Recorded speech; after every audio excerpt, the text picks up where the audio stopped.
চূর্ণী নদীর তীরে পূজা অর্চনা ও আরতি সহকারে নতুন স্নানের ঘাটের শুভ উদ্বোধন করা হলো আজ। মামজোয়ানবাসীর দীর্ঘদিনের দাবি পূরণ হলো। রানাঘাটের সাংসদ জগন্নাথ সরকারের উদ্যোগে তৈরি মামজোয়ান বড় ঘাটের উদ্বোধন হলো শনিবার। আর এই ঘাট উদ্বোধন ঘিরে শনিবার সন্ধ্যায় গঙ্গা আরতি সহ একাধিক অনুষ্ঠানে মেতে উঠলেন মামজোয়ানবাসী। সূত্রের খবর, রানাঘাট উত্তর পূর্ব বিধানসভার অন্তর্গত হাঁসখালী ব্লকের মামজোয়ানের মানুষের দীর্ঘদিনের দাবি ছিল এলাকার বড় ঘাট এলাকায় চূর্ণী নদীতে স্নানের বাঁধানো ঘাট নির্মাণের। এ বিষয়ে রানাঘাটের সাংসদ জগন্নাথ সরকারকে বিষয়টি জানালে তিনি সেই ঘাট নির্মাণের প্রতিশ্রুতি দেন। আর শনিবার সেই প্রতিশ্রুতি পূরণ করে নবনির্মিত ঘাটের উদ্বোধন করলেন সাংসদ জগন্নাথ সরকার।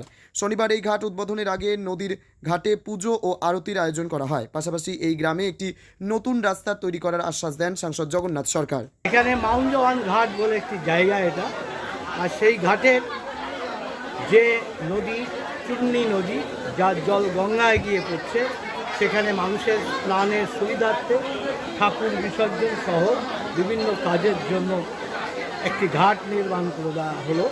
এটার মূল্য হচ্ছে 8 লক্ষ টাকা ব্যয়, এবং এখান থেকে বড় ঘাট থেকে গাদিকোট পর্যন্ত 340 মিটার আরেকটি রাস্তা 11 লক্ষ টাকা ব্যয়ে করা হবে। তার জন্য প্রতিশ্রুতি আমি দিলাম, যাতে আগামী দিন এখানকার মানুষের যে সমস্যা, প্রধান সমস্যা সমাধান হয়। এইটুকু চিন্তাধারা করেই তাদের পাশে দাঁড়াতে পেরে আমি কৃতজ্ঞ হলাম। Bureau report, জজবাত 24 Bangla.